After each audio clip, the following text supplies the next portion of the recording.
దేవునికి మహిమ కలుగునుగాక. హల్లెలూయా. పరిశుద్ధ గ్రంథాన్ని తెరుద్దామండి.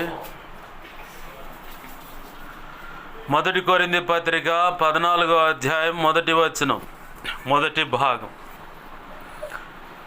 1 కొరింథీ పత్రిక 14వ అధ్యాయము 1వ వచనము, మొదటి భాగం.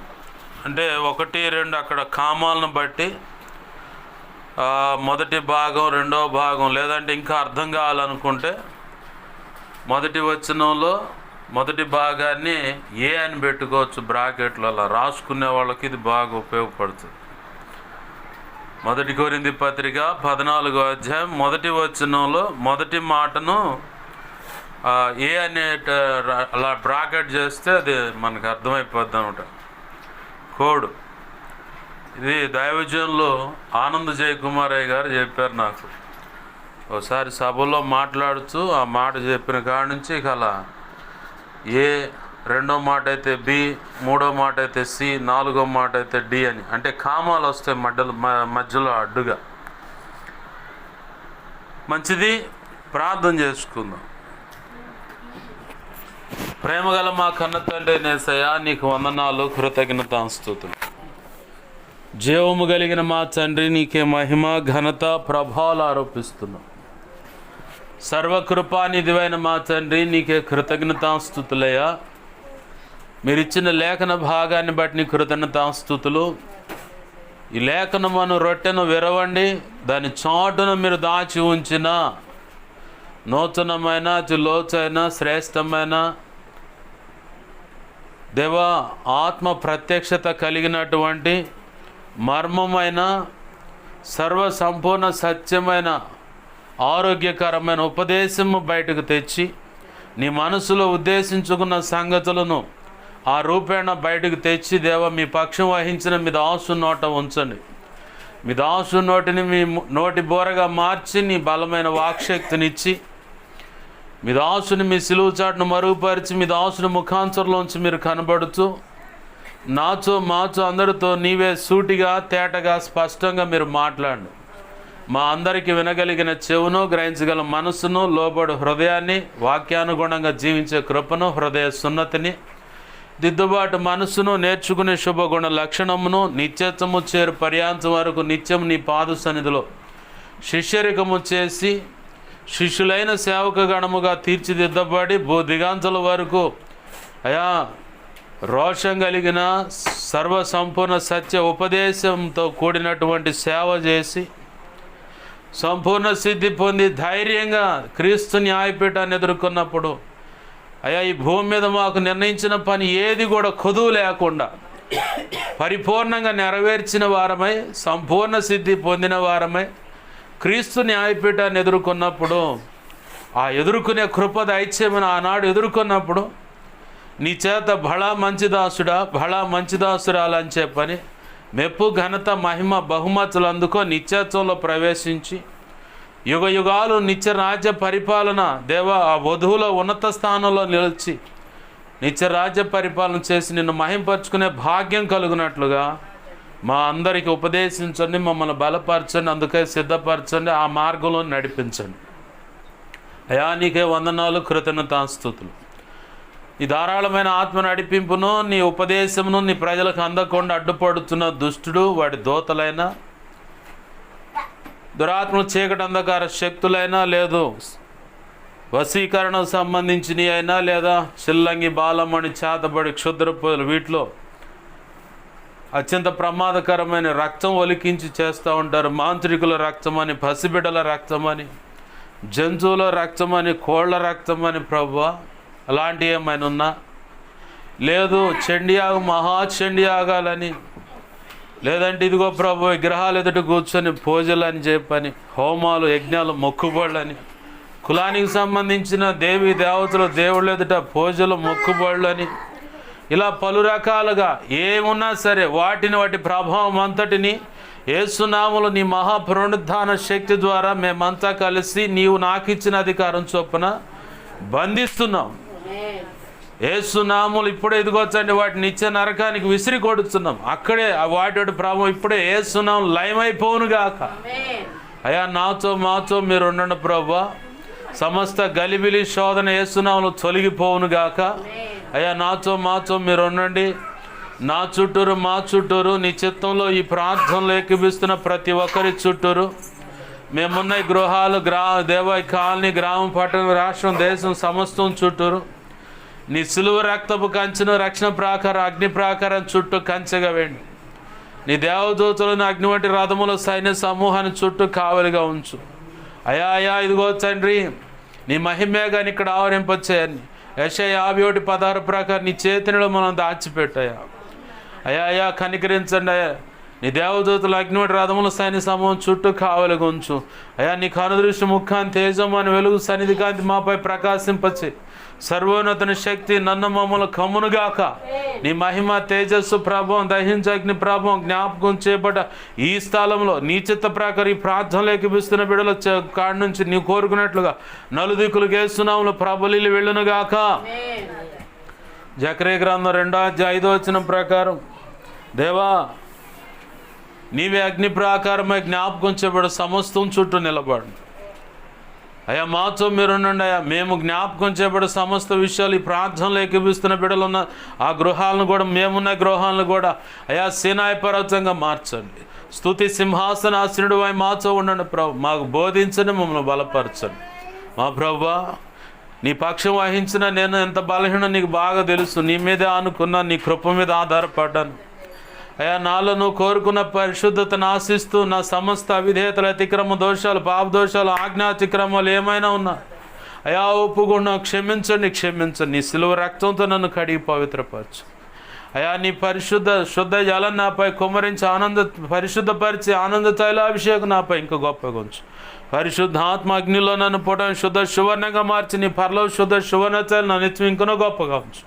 హెస్కేలు గ్రంథం 2:1-2 ప్రకారం నన్ను మమ్మల్ని అందరిని చక్కగా నిలబెట్టండి అయ్యా. నీ ఆత్మతో నింపి అయ్యా మమ్మల్ని చక్కగా నిలబెట్టి మాతో ముచ్చటించండి అయ్యా. మాకు బోధించండి, బలపరచండి అయ్యా.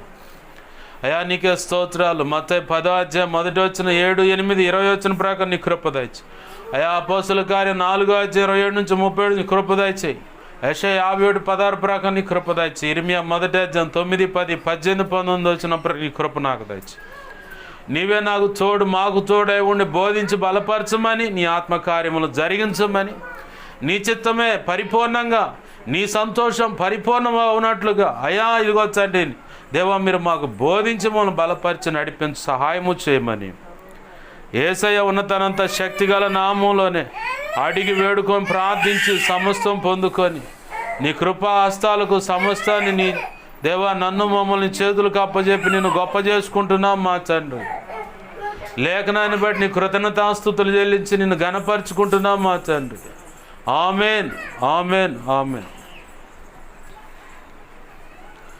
దేవునికి మహిమ కలుగును గాక. హల్లెలూయా.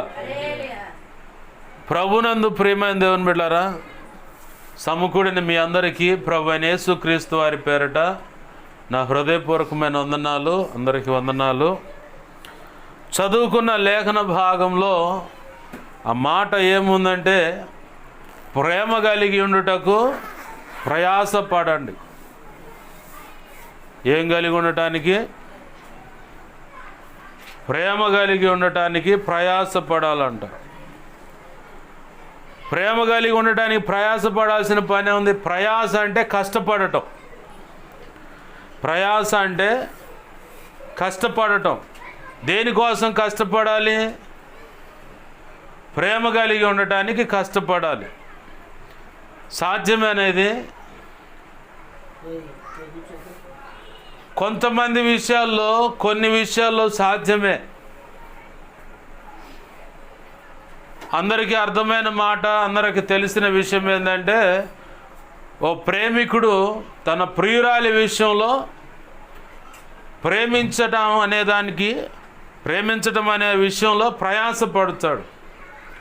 ప్రేమ లేకపోతే ఆ ప్రియుడు ఆ ప్రియురాలి కోసం పదే ఆమె కోసం తిరగడు. ఆమె కోసం కష్టపడి ఏదో ఒకటి సంపాదించి అది ఆమె కోసం కొనటానికి సిద్ధపడడు. ఇది ప్రియుడు కాడి నుంచి ప్రియురాలు వర్షను. అలాగే ప్రియురాలు కూడా ప్రియుడు కోసం ఖచ్చితంగా కష్టపడతారు. ఖచ్చితంగా కష్టపడుద్ది, కష్టపడదు అని చెప్పడానికి లేదు. ఎందుకంటే దేవునికి మహిమ కలుగును గాక. హల్లెలూయా. ప్రియురాలు ఖచ్చితంగా ప్రియుడు కోసం కష్టపడుతుంది. ఇది బైబిల్ గ్రంథంలోనే ఒక సాక్ష్యం ఉంది.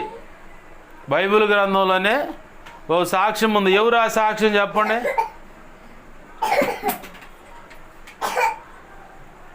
ప్రేమించే ప్రియుడు, బైబిల్ గ్రంథంలో ఒక సాక్ష్యం ఉంది. నిజంగా ఒక వ్యక్తి జీవితంలో జరిగినటువంటి సాక్ష్యం ఉంది. ఎవరు వాళ్ళు? ఏనా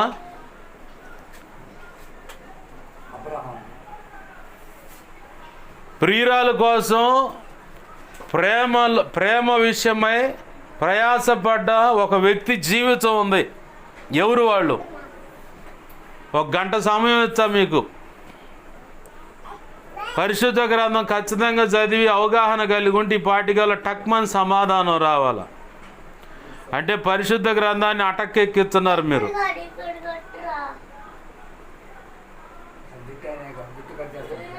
కాదు, పరిశుద్ధ గ్రంథాన్ని మీరు నాకు అర్థమైపోతుందిగా మీరు చదువుతున్నా కానీ అవగాహన లేని చదువుతున్నా కానీ గుర్తు ఉండదు. దానికోసం ప్రత్యేకంగా ప్రార్థన చేసుకోవాలి. ఎవరైనా గంట టైం ఇస్తా. కాదు, ఒకళ్ళేమంటే ఒకళ్ళు చెబుతూ ఉంటే వరుస పెట్టి చెబుతున్నారు యాకోబు అని. ఏంది ఆ మాట అడగానే ఎమ్మనే పట్టుకోవాలి దాన్ని. యాకోబే రాహేలును ప్రేమిస్తే వాళ్ళ మామ ఏం చేశాడంటే పక్కా ప్లాన్స్.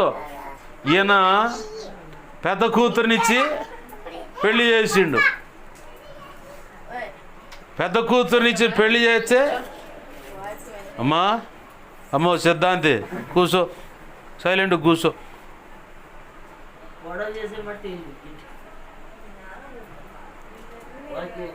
దేవుని మాటల మీద శ్రద్ధ నిలపండి. రాహేలు కోసం యాకోబు ప్రయాసపడ్డాడు. ఎన్ని సంవత్సరాలు అంటే మొదటిగా 7 సంవత్సరాలు ప్రయాసపడ్డాడు ప్రేమ అనే విషయంలో. ఆ అమ్మాయి కూడా ప్రయాసపడదు కాబట్టి నిలబడదు, లేకపోతే ఎప్పుడో ఎవరికోళ్ళకి ఇచ్చి చేసేవాళ్ళు. అయితే ఇక్కడ రాహేలు విషయమై 7 సంవత్సరాలు కొలువు చేస్తే వాళ్ళ మామ దగ్గర పనివాడిగా పనిచేశాడు. ప్రేమ కోసం ప్రయాసపడ్డాడు, కష్టపడ్డాడు. అయితే లేయానిచ్చి చేశాడు వాళ్ళ మామ. పెళ్ళి అయిపోయింది, మొదటి రాత్రి అంటారు కదా, అది కూడా జరిగిపోయి అంతా అయిపోయిన తర్వాత మనోడికి కళ్ళు తెరుచుకున్నాయి అన్నమాట. అంటే ఆ రాత్రి వేళ ఆమెతో దాంపత్య జీవితం కొనసాగించినప్పుడు కూడా ఆమె వాస్తవంగా రాహేల్ లేయా అన్న సంగతి గ్రహింపు లేదు. రాహేలే అనుకోండు. తెల్లారితే కానీ తెలిసింది ఆమె రాహేల్ కాదు లేయా అని. ఏంది తెల్లారి అడుగుతున్నాడు మామని, ఏంది మామ ఇంత మోసం చేసావు? ఏంటంటే మొదటిగా పెద్దదానికి పెళ్లి కాకుండా చిన్నదానికి పెళ్లికి ఇవ్వట మా వంశాచారం, లేదంటే మా ప్రాంతంలో అలాంటి పద్ధతులు లేవయ్యా. నీకు ఇంకా రాహేలు మీద మనసు ఉంటే ఇంకొక 7 సంవత్సరాలు మా ఇంటికాడ పని చేయి. ఇంకొక 7 సంవత్సరాలు మా ఇంటికాడ పని చేస్తే ఆ అమ్మాయిని ఇచ్చి చేస్తానంటే సరే మామయ్య అని చెప్పని రాహేలు విషయమై 14 సంవత్సరాలు వాళ్ళ మామ దగ్గర ఒక పనివాడిగా ప్రయాసపడ్డాడు. ఆ 14 సంవత్సరాలు కూడా యాకోబుకి ఎలా ఉన్నాయంటే బహు తేలికగా ఉన్నాయంట. ఆమెన్, హల్లెలూయా. రాహేలుకి ఎలా ఉన్నాయి, క్షమించండి, యాకోబుకి ఎలా ఉన్నాయంటే చాలా చులువుగా, చాలా తేలికగా ఇట్టే అయిపోయినట్టు ఉందంట. 14 సంవత్సరాలు ఎవడైనా ఉంటాడా? ప్రేమ కోసం ప్రయాసపడ్డాడు. అంటే ఆమెను ఎలాగైనా కానీ నా సొంతం చేసుకోవాలి. ఈ రాహేలమ్మ కూడా నా కోసమే కష్టపడుతున్నాడు కాబట్టి నేను ఇంకొకరిని ఆశ్రయించకుండా, ఇంకొకరిని ఆశించకుండా, ఇదిగో ఆయన కోసమే నేను కూడా ఉండాలని చెప్పని ఆమె కూడా ఉంది కాబట్టే ఆ ప్రేమ ప్రభు కృపలో ఫలించింది. ఆమెన్, హల్లెలూయా. ప్రయాసపడ్డాడు ప్రేమ కోసం. ఒక ప్రేమికుడు, ఒక ప్రేమికురాలు ప్రేమ విషయంలో ప్రయాసపడతారు. అయితే ప్రభు ఇక్కడ అంటున్నాడు, క్రీస్తు రక్తంలో కడగబడ్డారు కదా మీరు, దేవుని బిడ్డలమని చెప్పుకుంటున్నారు కదా మీరు. దేవుడు యేసయ్యనయ్యా, మా ప్రాణప్రియుడు, మా రక్షకుడు, నా జన్మత కర్మత పాపాల నుంచి యేసయ్యనయ్యా నన్ను విడిపించింది అని మనం చెప్పుకుంటున్న మనము అసలు యేసయ్యకి ఇంకొక పేరు, ఏం పేరు ఉంది? యేసయ్యకి ఓ పేరుంది. ఏం పేరు? ప్రేమామూర్తి. ఆమెన్, హల్లెలూయా. ప్రేమ అనేది ఎలా ఉంటుందో అక్షరాల ఒక పిక్చర్ కనుక తీసుకొచ్చి చూపించే మాట అయితే,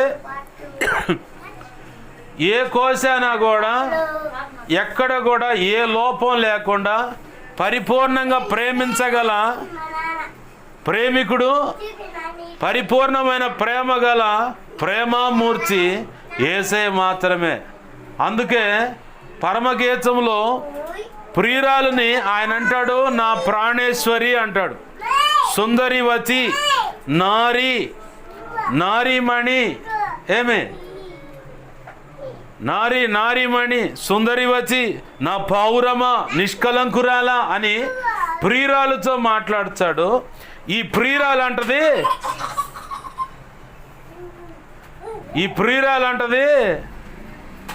నా ప్రాణేశ్వరుడా, నా ప్రాణప్రియుడయ్యా, ఏడి ఎక్కడ ఏంటని అడుగుతా పడదాం దారిలో. అంటే ప్రేమ కలిగిన వాడు. ఆ ప్రేమమూర్తి యొక్క పరిశుద్ధ రక్తంలో మనం కడగబడ్డాము. కడగబడ్డ మనలో ఆ ప్రేమ ఏ కోశానన్న కనపడుతుందా? మన మనస్సాక్షిని మనం ఒకసారి పరిశీలించుకోవాలి. మన హృదయంలోకి, మా మనసులోకి తొంగి చూసుకోవాలి.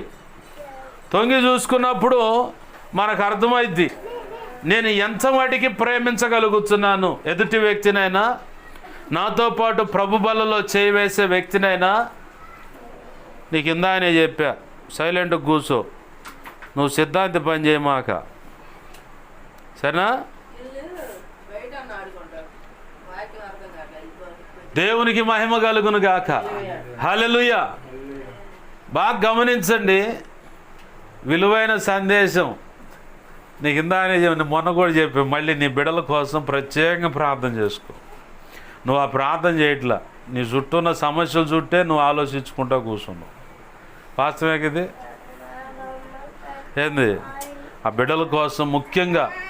ఎందుకంటే మన కుటుంబంలో సమస్యలు ఖచ్చితంగా ఉంటాయి, ఉండవని చెప్పట్లేదు, కానీ వాళ్ళని వాళ్ళని గైలిస్తే అట్టనే ఉంటుంది. వాళ్ళని అసలు గైలియొద్దు. నా మాటల మీద మీ మనసు నిలపండి. కుటుంబంలో సమస్యలు ఉంటాయి, అంతకంటే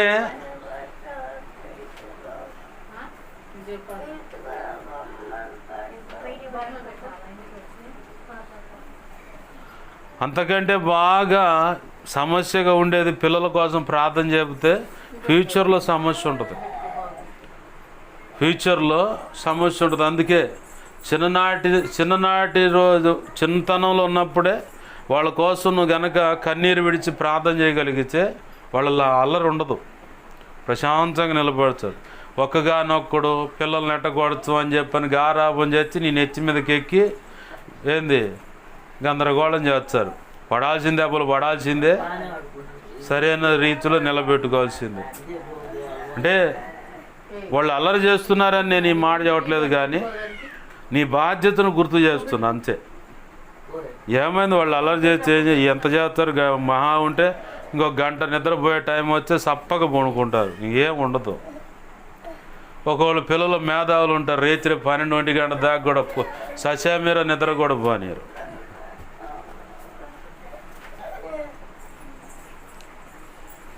దేవునికి మహిమ కలుగును గాక. హల్లెలూయా. నువ్వు కూర్చో నాన్న, నువ్వు కూర్చో.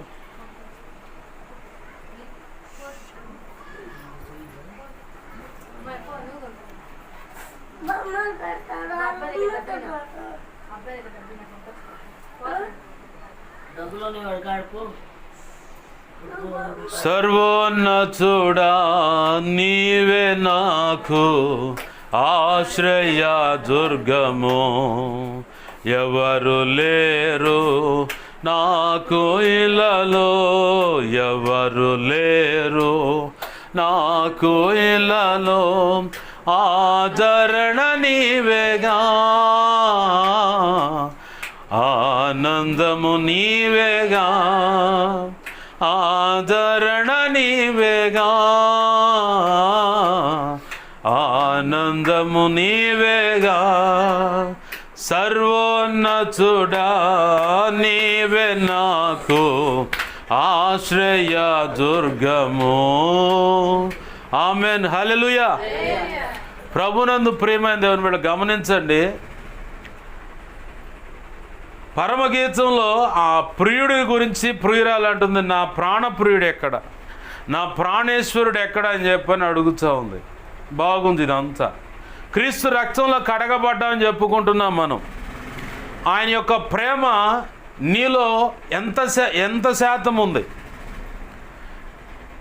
నేను ప్రభు బలలో చేవేస్తున్నాను, పరిశుద్ధమైన శరీర రక్తాలు ప్రతి ఆదివారం తీసుకుంటున్నాను, లేదా ప్రతి నెలకోసారి తీసుకుంటున్నాను. బాగుంది.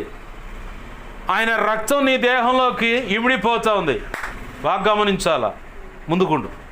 ముందుకుండు. అసలు విలువైన సందేశం. ఆయన పరిశుద్ధమైన రక్తంలో నువ్వు కడగబడ్డావు, పరిశుద్ధ రక్తం తీసుకుంటున్నావు, పరిశుద్ధమైన శరీరం తీసుకుంటున్నావు. నీలో ఆయన యొక్క ప్రేమ ఎంత శాతం ఇమిడి ఉంది?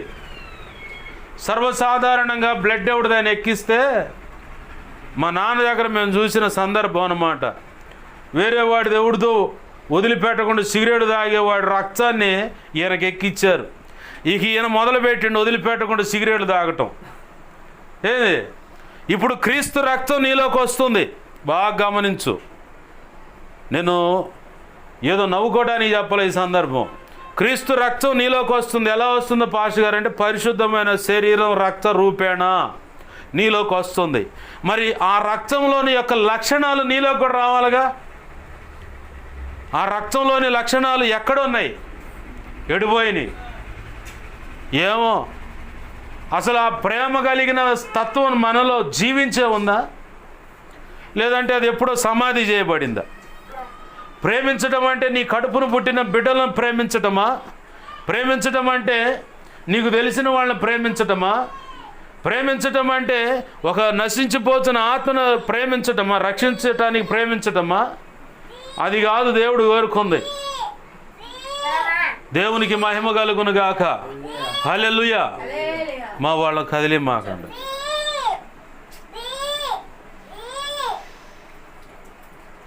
ప్రభు కోరుకుంటుంది అది కాదు. అసలు నువ్వు ప్రేమ కలిగి ఉండాలి. ముందు నీలో ప్రేమ ప్రతిబింబించాలి, ఎదుటి వ్యక్తులు కనపడాల. ఆ ప్రేమ నీలో ఉన్న ఆ ప్రేమ ఎదుటి వ్యక్తులు కనపడాలి. మాటలో ప్రేమ కనపడాలి, ప్రవర్తనలో ప్రేమ కనపడాలి. ఒక వ్యక్తికి ప్రేమను పంచే విషయం కూడా అందరికీ తెలుస్తూనే ఉండాలి. ప్రేమ కోసం ప్రయాసపడండి అన్నాడు ప్రభు. ప్రేమ కోసం మనం ఎంత ప్రయాసపడుతున్నాం? అసలు మొదటిగా దేవుని సన్నిధిలో కూర్చొని ఈ ప్రార్థన ఎప్పుడైనా చేశామో మనం? ఏ ప్రార్థన అంటే, నీ కొరకు ఒక్కగాని ఒక కుమారుడైన జనతైక కుమారుడైన యేసుక్రీస్తు వారిని, ఈ లోకంలో ఉన్న మనలను ప్రేమించి సిలువ మరణానికి అప్పజెప్పడానికి ఆయన మనకు అనుగ్రహింపబడ్డాడు. ఆమేన్. హల్లెలూయా, హల్లెలూయా. ఎందుకు అనుగ్రహింపబడ్డాడు? నీ కోసం ఈ లోకాన్ని ప్రేమించి, ఈ లోకంలో నిన్ను ప్రేమించి, ఎవరికి వాళ్ళు అనుకోవాలి మనం, నన్ను ప్రేమించి యేసు ప్రభు వారిని మరణానికి అప్పజెప్పటానికి. ఏ మరణం? సిలువ మరణం. భయంకరమైన వేదన, విషపూరితమైన ముళ్ళు ఆయన కిరీటంగా అల్లి తల మీద పెట్టి కర్రతో కొట్టారంట. విషపూరితమైన ముళ్ళు. ఆ ముళ్ళు కనుక తగిలితే మనిషి చనిపోతాడు. ఆ ముళ్ళు కణతలోకి లోపలికి ఈ తల భాగం లోపలికి దిగిపోయాయి. అలాగా చిత్రహింస పొందాడు ఆయన. కొరడాలతో కొడుతుంటే ఒంటి మీద చర్మం నాగల చాళ్ళ వల్ల జొన్నబడినట్టుగా చీల్చబడిందట. చేతుల్లో మేకులు కాళ్ళలో కలిపి ఒక మేకు కొట్టారు. ఆకాశానికి భూమికి మధ్యలో ఒక కర్ర మీద ఏలాడబడుతూ ఉన్నాడు. నరాల బలం మీద అలా ఏలాడబడుతున్నాడు ఆయన. నువ్వు నేను నిలబడగలుగుతామా? అంత భయంకరమైన యాతన అనుభవించటానికి ఆయన నిన్ను ప్రేమించి యేసయ్యను మనకు అనుగ్రహించాడంట. ఆమేన్. హల్లెలూయా. ఇక్కడ ఈ మాటలో ప్రేమ అనే మాట ఉంది. నువ్వు ఇప్పుడు చెప్తా ఉన్నాను, ప్రభువా ఈ లోకాన్ని ఏ ప్రేమతో ప్రేమించావో ఆ ప్రేమతో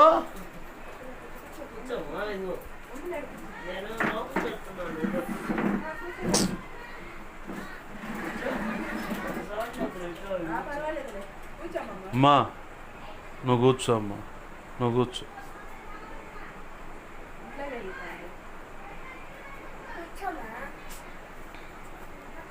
దేవునికి మహిమ కలుగును గాక. హల్లెలూయా. ఈ లోకాన్ని ఏ ప్రేమతో నువ్వు ప్రేమించావో ప్రభువా ఆ ప్రేమతో నన్ను నింపవా అని ఎప్పుడైనా ప్రార్థన చేసావా? ఎప్పుడైనా పొర్రపాటు కూడా చేయాల. అసలు ఆ ప్రార్థన చేయమని మా పాస్టర్ గారే మాకు చెప్పలేదండి అని చెప్పని అంటారు.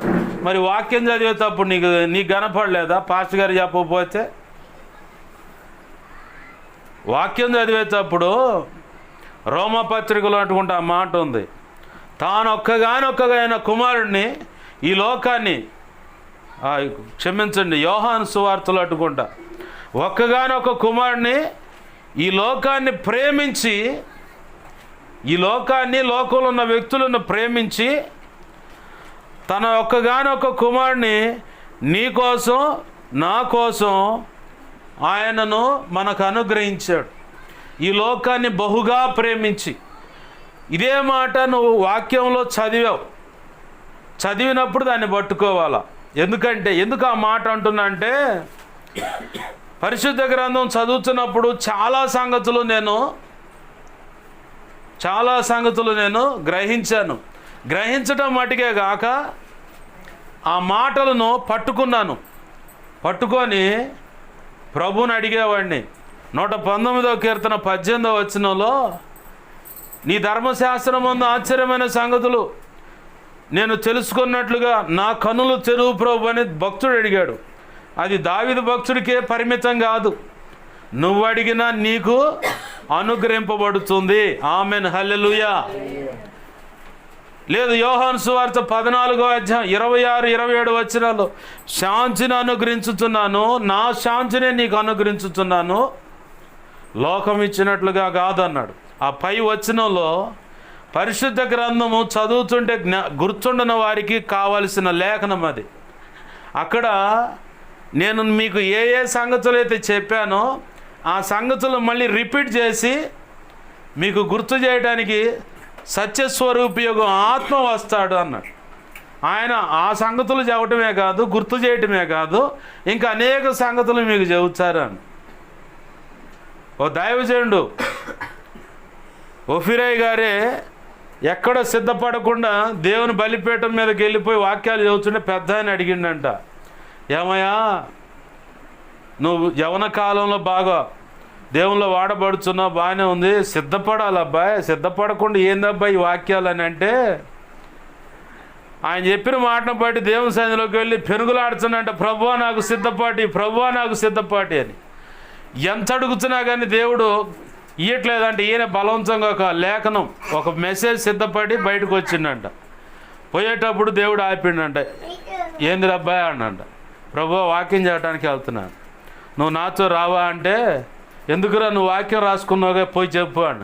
అదేంది ప్రభు నువ్వు రాకపోతే ఎట్ట అంటే, నేనెందుకురా రాసుకున్నావు కదా అదే చెప్పు అన్నాడు. లేదు ప్రభు నువ్వు రాకపోతే నేను చెప్పను అన్నాడు. నేను వచ్చే మాట నీకు అయ్యేందుకు రా అన్నాడు. ఆ తర్వాత ప్రభువు చెప్పిన మాటను బట్టి యోహాను సువార్త 14:26 ఆ మాట, రక్షణ బాప్తిసం పొంది 4 సంవత్సరాల దాకా నేను చదువుతూనే ఉన్నా కానీ దాని మీద గ్రహింపు రాలా. 4 సంవత్సరాల తర్వాత దైవజనుడు చెప్పిన ఆ మాటను బట్టి వెంటనే అది పట్టుకున్నా. ఆహా ఇది నాకు కావాలా, నేను గుర్తు చేస్తానన్నాడు. నాకు గుర్తుండదు కదా. ఇంత మొత్తం చదువులో పరిశుద్ధ గ్రంథం సామాన్యమైన చదువు కాదు. ఇంత మొత్తం చదువు నేను చదవటం, దాన్ని ఇతరులకు చదవటం అంటే సామాన్యమైన విషయం కాదు. నాకు గుర్తుండాలి ప్రభు అని చెప్పని అప్పుడు ఆ లేఖనాన్ని ఎత్తిపెట్టి మానక ప్రార్థన చేస్తూనే ఉంటాను. పరిశుద్ధ గ్రంథంలో ఇవ్వబడ్డ ప్రతి మాట కూడా కీడైతే దాని జోలి పోమాకని, మేలైతే దాన్ని ఖచ్చితంగా నువ్వు స్వీకరించమని, ఇంకా భక్తులు పొందిన శ్రేష్టమైన ఆశీర్వాదాలకు సంబంధించిన వాక్యాలు కొన్ని ఉంటాయే, ఆ వాక్యాలు ఖచ్చితంగా నువ్వు స్వీకరించాలి. దాన్ని దేవుని సన్నిధిలో ఎత్తిపట్టి ప్రార్థన చేయాలి. శీఘ్రముగా సాతాను మీ కాళ్ళ కింద చితక ద్రొక్కించేదను, సమాధానకర్తకు దేవుడు ఆ పని చేస్తాడని రోమా 16:20 ఉంది. ఇప్పుడు ఈ లేఖనం జోలిపోకుండా నువ్వు ఎంత ప్రార్థన చేస్తున్నా ఉపయోగం ఉండదు. దేవుణ్ణి అడగాల, ప్రభువా రోమా 16:20 ప్రకారం నువ్వు దానికి ఆనుకో, మాకు ఇటు తిరుగు. అసలు రోమా 16:20 ఈ మాట చెప్పావు కాబట్టి నేను కూడా సైతాను గాడిని వాడి తలను చితక దొక్కాల, అందుకు కావలసిన అభిషేకం ఆ కృప నాకు ఇవ్వు ప్రభు అని ప్రార్థన చేస్తే ఖచ్చితంగా ఇస్తాడు దేవుడు. ఎందుకు ఈ మాటలు దేవుడు మీ ఎదుట గుర్తు చేస్తున్నాడంటే, ప్రభునందు ప్రియమైన దేవుని బిడ్డ గమనించండి. లేఖనంలో నువ్వు ఒక విషయాన్ని చదువుతున్నప్పుడు గ్రహింపు కలిగి ఉండాల. గ్రహించడానికి నా వల్ల కావట్లేదంటే పరిశుద్ధాత్మ సహాయము నువ్వు కోరుకోవాలి. పరిశుద్ధాత్మ దేవుడు వచ్చాడంటే నీకు ప్రతి విషయాన్ని తేటపరిచి నీకు బోధిస్తాడు, బలపరుస్తాడు, ఆయన సరైన మార్గంలో నడిపిస్తాడు. ఇక రోట్లో పాట గింజలు కనుక మొద్దుకొట్టుడు కనుక దంచితే ఉపయోగం ఉండదు. దాన్ని జాగ్రత్తగా దంచితేనే పచ్చడైనా పొడైనా మన చేతిలో ఉంటుంది. అవునా కాదా? ఇక ఎట్ట పడితాడు దంచిది ఏమైంది? పడితే మన కళ్ళల్లోనే పడాలా, లేదంటే పక్కనన్నా పడాలా. అవునా? పరిశుద్ధ గ్రంథం చదివేటప్పుడు కూడా పరిశుద్ధాత్మ దేవుడా రాయ నాకు బోధించు, నాకు దీంట్లో ఆశ్చర్యమైన సంగతులు తెలియపరచు అని కనుక నువ్వు ప్రార్థన చేయగలిగితే, నువ్వు చదువుతున్నప్పుడల్లా ప్రతి ఒక్క వాక్యము నిన్ను టచ్ చేస్తూ ఉంటుంది, అలా ఆపుతూ ఉంటుంది, ఆపి నీతో మాట్లాడుతూ ఉంటుంది. ఆ వాక్యం మాట్లాడుతూ ఉంటుంది. ఎందుకు ఈ మాటలు దేవుడు మన ముందుకు తీసుకొస్తూ ఉన్నాడంటే, ఆయన ఒక్కగానే ఒక్క కుమారుడిని నీ కోసం నా కోసం మనందరినీ, ఈ లోకాన్ని మనల్ని ప్రేమించి యేసు ప్రభు వారిని ఈ భూమి మీదకి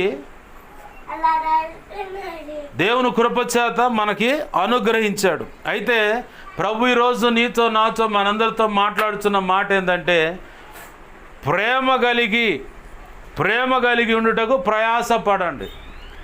ప్రేమ కలిగి ఉండుటకు ప్రయాసపడాలి.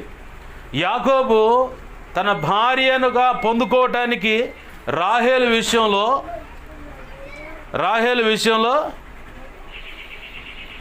14 సంవత్సరాలు ప్రయాసపడ్డాడు. నువ్వు కూడా ఇటు తిరుగు 14 సంవత్సరాలు ప్రయాసపడ్డానమాట. దేనికి? ఆ అమ్మాయి కోసం. ఆమె కూడా నిలబడది. నన్ను ఇష్టపడ్డాడు కాబట్టి, ఇక మా అక్కను చేసుకున్నా కానీ నన్ను ఇష్టపడ్డాడు కాబట్టి ఖచ్చితంగా నేను కూడా నిలబడాలని చెప్పని నిలబడదు కాబట్టి 14 సంవత్సరాలు ప్రయాసపడ్డ తర్వాత భార్యగా పొందుకున్నాడు. అప్పటి కాలంలో అంటే బహుభార్యాతత్వం ఉంది కాబట్టి సరిపోయింది. ఇప్పుడు ఇక దొరికిన దేవునికి మహిమ కలుగును గాక. హల్లెలూయా. ఇంట్లో ఆమెను పెట్టుకొని ఇంకేడన్నా పెళ్ళి అంటే మాత్రం ఈర కొట్టుడు కొడుతుంది ఏమో. అయితే ఈ రోజుల్లో అది లేదు, ఒక భార్య. కాకపోతే ఇక నచ్చినప్పుడు కొన్ని సమాజాల్లో అంటే కొన్ని సామాజిక వర్గాల్లో నచ్చకపోతే ఇక వాళ్ళు విడిపోతూ ఉంటారు. ఇక అదంతా వాళ్ళ ఇష్టాన్ని బట్టి ఉంటుంది. లేఖనం అయితే అంటే అవతల వ్యక్తి కూడా సహకరించే మాట అయితే ఇక విడిపోయేదానికి చేయగలిగేది. లేఖనం చెప్పే మాట అయితే ఆ భార్య ఆ భర్త ఎవరో ఒకళ్ళు కనుక ఈ భూమి నుంచి తీసివేయబడితేనే వారు విడిపోయినట్టని. లేకపోతే ఇంకా రెండో కారణం ఏంటంటే ప్రభు చెప్పిన మాట, వ్యభిచారం అనే కారణాన్ని బట్టి వారు విడిపోవచ్చు అని అన్నాడు. యేసు ప్రభు వారు చెప్పిన మాట ఇది. వ్యభిచారం అనే కారణం అంటే భర్తతో కాకుండా వేరొక వ్యక్తితో ఉన్నప్పుడు ఆ కారణాన్ని బట్టి, స్త్రీ అయినా పురుషుడైనా అలాగుంటే మాత్రం ఖచ్చితంగా ఆ కారణాన్ని బట్టి వారు విడిపోవచ్చు. యేసు ప్రభు వారు చెప్పిన మాట ఇది. ఇక ఆ ఒక్క కారణం తప్ప ఒకవేళ అలాగున్నా కానీ వీళ్ళకి మనసు కలిగితే, ఖచ్చితంగా నాకు నా భార్య కావాలి, నా భర్తే కావాలి మనసు కలిగితే ప్రభు పాదాలు పట్టుకొని సమాధానం కోసం పెనుగులాడి ఖచ్చితంగా వారు తిరిగి మళ్ళీ జతపరచబడవచ్చు. అంటే కుటుంబ జీవితాన్ని కొనసాగించవచ్చు. ఆమేన్. హల్లెలూయా. ప్రభునందు ప్రియమైన దేవుని బిడ్డ గమనించండి, ప్రేమ కలిగి ఉండుటకు ప్రయాసపడమన్నాడు. క్రీస్తు రక్తంలో మనం కడగబడ్డాం. యేసయ్య యొక్క పరిశుద్ధ రక్తాన్ని, శరీరాన్ని తీసుకుంటున్నాం. ఒక వ్యక్తి రక్తాన్నే మన దేహంలోకి ఎక్కిస్తే ఆ వ్యక్తి లక్షణాలు వచ్చాయి అని చెప్పని ఇట్టే అందరూ చెబుతారు. వీడి లక్షణాలు కాదు, ఇప్పుడు మొన్న ఎవడో రక్తం ఎక్కించారు కాబట్టి వీడు మారిపోయాడు, ఏమి మారిపోయింది అంటారు. మరి యేసయ్య రక్తం మనలోకి వస్తుంది. మనలో ప్రేమ ఎంత శాతం ఉంది? ఒక వ్యక్తిని సహించే విషయంలో కానీ, ఒక వ్యక్తిని ప్రేమించే విషయంలో కానీ, భర్తను ప్రేమించే విషయం కావచ్చు, భార్యను ప్రేమించే విషయం కావచ్చు, కడుపును పుట్టిన బిడ్డలను ప్రేమించే విషయం కావచ్చు, నీతో పాటు ప్రభు వల్ల చేవేసే పక్కనున్న ఆ తోటి విశ్వాసో, పరిచారకులు, సంఘ పెద్దలు, సేవకులైనా కావచ్చు, ఏమాత్రం ప్రేమ కలిగి ఉన్నాం మనం. వాళ్ళు ఒకవేళ నీకు దుర్మార్గతని నీకు కనపరిచారు, దుర్మార్గంగానే నీ విషయంలో కీడు చేశారు, ప్రాణ నష్టం చేసేంత పనిదాకా కూడా వెళ్ళారు, అయినా కానీ నువ్వు ఎంతవరకు ఆ వ్యక్తిని ప్రేమించగలుగుతున్నావు, సహించగలుగుతున్నావు? ప్రేమ కలిగి ఉన్నావంటే ఖచ్చితంగా ప్రతి దోషాన్ని నువ్వు కప్పుకునే వ్యవహారం ఏముంటుంది నీ మీద, నీ విషయంలో. పరమగీతంలో కూడా మాట ఉంటాడు, సామెతల గ్రంథంలో కూడా మాట ఉంటుంది, ప్రేమ అనేక దోషాలను కప్పును, ప్రేమ ఓర్చుకుంటుంది, ప్రేమ సహిస్తుంది, ప్రేమ అందరినీ కావాలనుకుంటుంది, అందరు కావాలనుకుంటుంది. ఆ ప్రేమ చేత నువ్వు నింపబడితే ఎదుటి వ్యక్తుల యొక్క భక్తులు కావచ్చు వారి జీవితాల్లో కీడుంటే దానికోసం ప్రయాసపడి వాళ్ళు తిరిగి కట్టబడి ప్రేమ కలిగి ఉంటే ఆ కుటుంబాలు కట్టబడి ఉంటే ఆ జీవితాలు వెలిగించబడుతుంటే వాళ్ళల్లో ఉన్న ఆ సంతోషాన్ని చూసి ఈ ప్రేమ చేత నింపబడ్డ వాళ్ళు సంతోషపడతారు. ఆమేన్. హల్లెలూయా. ప్రభు ఏం చెప్పాడు? నిన్ను వలె నీ పొరుగు వారిని ప్రేమించు అన్నాడు.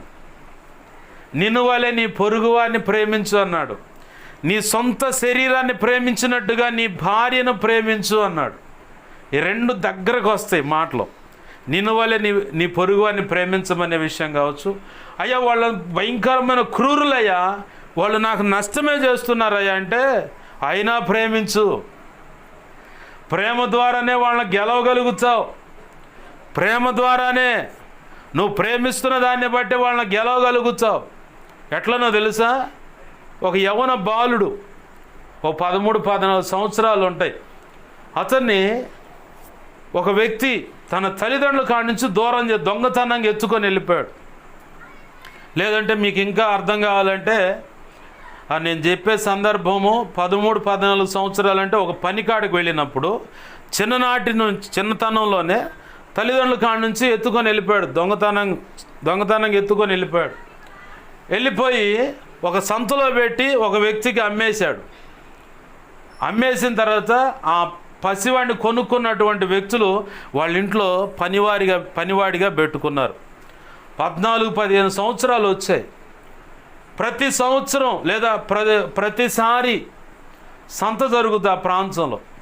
సంత జరిగిన ఆ ప్రాంతంలో ఈ పిల్లగాడిని కూడా ఆ పెద్ద ఆయన ఎవరైతే కొనుక్కున్నారో వాళ్ళు తీసుకొని వెళ్ళిపోయి ఆ సంతలో కావాల్సినవన్నీ తీసుకొని, మరి మొయ్యాలి కదా వీడు, వాడి మీద పెట్టుకొని తీసుకొని వస్తూ ఉన్నారు. అలా అలా అలా అలా కొన్ని సంవత్సరాలు గడిచిన తర్వాత ఒక వృద్ధుడు ఆ సంతలో కనపడ్డాడు.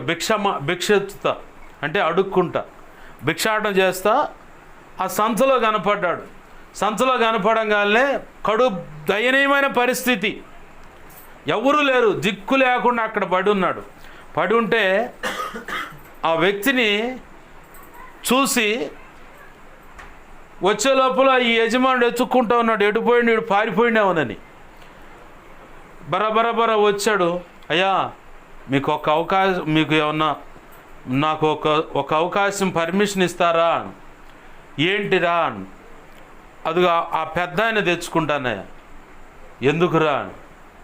తెచ్చుకుంటానయ్యా, నా ఇన్ని సంవత్సరాలు నిన్నే కోరిక కోరలేదు, నా చిన్న కోరికను మన్నించండి అంటే, సరే తెచ్చుకోరా అంటే, మరి అతనికి పోషణ ఎలా అంటే, నాకు పెడతారు కదయ్యా, దాంట్లో కొంచెం అతనికి పెడతాను, కొంచెం నేను తింటాను. సరే అంతగా బలంతో పెడుతున్నావు కాబట్టి సరే అని చెప్పని తెచ్చుకున్నాడు. తెచ్చుకొని తనుంటున్న తనకి ఇవ్వబడిన ఆ రూమ్లోనే ఆయన శుభ్రం చేస్తూ ఉన్నాడు. దేవునికి మహిమ కలుగును గాక. హల్లెలూయా. ఆయన్ను శుభ్రం చేస్తూ ఉన్నాడు. శుభ్రం చేస్తున్నాడు ఎప్పటికప్పుడు. ఆయనకి అన్ని మంచి ఏమైనా కాలకృత్యాల విషయంలో కానీ, అంటే 1-2 విషయాలు కాలకృత్యాల విషయంలో కానీ శుభ్రం చేసుకుంటా ఉన్నాడు. ఈ యజమానుడికి డౌటు, అసలు ఇతను ఎవరు? వీడి తండ్రియా, వీడి దగ్గర బంధువా, లేకపోతే ఎవరు అసలు ఇతను అని చెప్పని ఉండబట్టలేక ఒకరోజు అడిగాడు. దేవునికి మహిమ కలుగును గాక. హల్లెలూయా. ఒకరోజు అడిగాడు ఉండబట్టలేక, అరే ఆయనకు అంత ఉపచారం చేస్తున్నావు, అంతగా ప్రయాసపడుతున్నావు, ఎవరు అతను? మీ నాయన? కాదయ్యా. మరి మీ మేనమావ? కాదయ్యా. మీ బాబాయా? కాదయ్యా. మరి మీ పెదనాన్న? కాదయ్యా. మీ అమ్మ తరపోళ్ళ? కాదయ్యా. మీ నాన్న తరపోళ్ళ? కాదయ్యా. మరి అసలు ఎవర్రా అంటే, నన్ను సంతలో నీకు అమ్మిన దుర్మార్గుడు వాడే అన్నాడు. దేవునికి మహిమ కలుగును గాక. హల్లెలూయా. సంతలో అమ్మిన దుర్మార్గుడు వాడేనా అంటే, అవునయ్యా. మరి వాడిని ఎందుకు నువ్వు తీసుకొని వచ్చి అతనికి అంత ఉపచారం చేస్తున్నావు? నిన్ను నీ తల్లిదండ్రుల కాడి నుంచి దూరం చేశాడు, దొంగతనంగా తీసుకొచ్చాడు, సంతలు అమ్మాడు అంటున్నావు. మరి అతను తీసుకొచ్చి నువ్వు ప్రేమను పంచుతా ఈ రకంగా చేస్తున్నావు ఏంటంటే, అయ్యా మేము యేసయ్య నమ్ముకున్న వాళ్ళం, మా అమ్మ నాన్న యేసయ్య రక్తంలో కడగబడి బాప్తీసు అనుభవంలోకి వచ్చి దేవుని సన్నిధిలోకి నడుస్తూ ఉన్నారు. చిన్ననాటి నుంచే మమ్మల్ని కూడా భక్తిలో పెంచడానికి, మమ్మల్ని కూడా దేనికి చిన్ననాటి నుంచే భక్తిలో మమ్మల్ని కూడా పెంచడానికి నన్ను కూడా తీసుకుపోయిందయ్యా. ఆ సంఘానికి వెళ్ళి వచ్చేటప్పుడు, ఆ మందిరానికి వెళ్ళి వచ్చేటప్పుడు వీడు దొంగతనం చేశాడు. ఆయన నన్ను తెచ్చి సంతలో పెట్టి బెదిరించి, అల్లరి చేస్తే చంపుతానని చెప్పని బెదిరించి సంతలో పెట్టి నన్ను ఇంతకని అమ్మేశాడయ్యా. అమ్మేశాడు కాబట్టి ఎప్పుడు దొరుకుతాడా అని అతని కోసం కొన్ని సంవత్సరాల నుంచి ప్రార్థన చేస్తున్నానయ్యా. కానీ దొరికాడయ్యా. అది కూడా కడు దీనమైన పరిస్థితిలో అతన్ని తీసుకొచ్చి నేను ఉపచారం చేస్తున్నందుకు మీకు ఆశ్చర్యంగా ఉండొచ్చు, అభ్యంతరకరంగా ఉండొచ్చు. మా యేసయ్య ఒక మాట చెప్పాడయ్యా, నిన్ను వల్లే నీ పొరుగు వారిని ప్రేమించయ్యా. శత్రువును సైతం ప్రేమించు, దీవించు, ఆశీర్వదించి వారి కోసం ప్రార్థించని చెప్పారయ్యా. దైవజనులు చెప్పారు. ఆ మాట నాకు చిన్నప్పుడే నాటాయా, నా హృదయంలో నాటాయా ఆ మాటలు. ఆ కారణాన్ని బట్టి ఇదిగో వీడు నా జీవితాన్ని నాశనం చేసిన వాడే అవ్వచ్చు, కానీ నా ప్రభు చెప్పిన ఆజ్ఞ ఒకటి ఉంది, ప్రేమ కలిగి ఉండండి, ప్రేమను పంచండి అన్నాడు. నిన్ను వల్లే నీ పొరుగువాన్ని ప్రేమించమన్నాడు. ఆ కారణం చేత ఆ మాటను బట్టి ఇతను నేను ప్రేమిస్తున్నా అంటే, ఆ కొనుక్కున్న ఓనరు కూర్చొని బొడ ఏడుస్తూ ఉండు. ఊరి నీ ప్రాణానికి ఎసరు పెట్టినోడు, తల్లిదండ్రులకు దూరం చేసినోడిని అసలు ఇంత ఒక్క కన్న తండ్రిని చూసుకున్నట్టుగా ఎలా చూడగలుగుతున్నావు? నా యేసయ్య ప్రేమయ్య అన్నాడు. దేవునికి మహిమ కలుగును కాక. హల్లెలూయా. ఈ లక్షణాలు మనల్ని ఏమైనా పొడచూపుతాయా? కాస్తంత గమనించుకుందాం. మనం ఒకసారి స్వీయ పరీక్ష అంటే లోపలికి మన హృదయంలోకి, మన మనసులోకి చొంగి చూసుకుందాం. నీకు కీడు చేస్తున్నారు, వాస్తవమే, కీడు చేసేవాళ్లే. అయినా సరే వారి మేలు కోసం మోకరేసి ఎప్పుడైనా ప్రార్థన చేశావా? నిన్ను తిట్టారు, వాస్తవమే, నిన్ను శపించారు, వాస్తవమే, నీ మీద ఏయో మంత్ర ప్రయోగాలు చేశారు, వాస్తవమే. నాకు తెలుసు ఆ బ్యాచ్ మొత్తం ఎవరెవరో. కానీ పొరపాటును కూడా ఎక్కడ కూడా ఫలానా ఇట్లా అని చెప్పని నేను నోరు తెరిచిన సందర్భం లేదు. వాళ్ళ కోసం ప్రభు వాళ్ళని క్షమించు, వాళ్ళని దర్శించు, రక్షించు. ఆమేన్. హల్లెలూయా.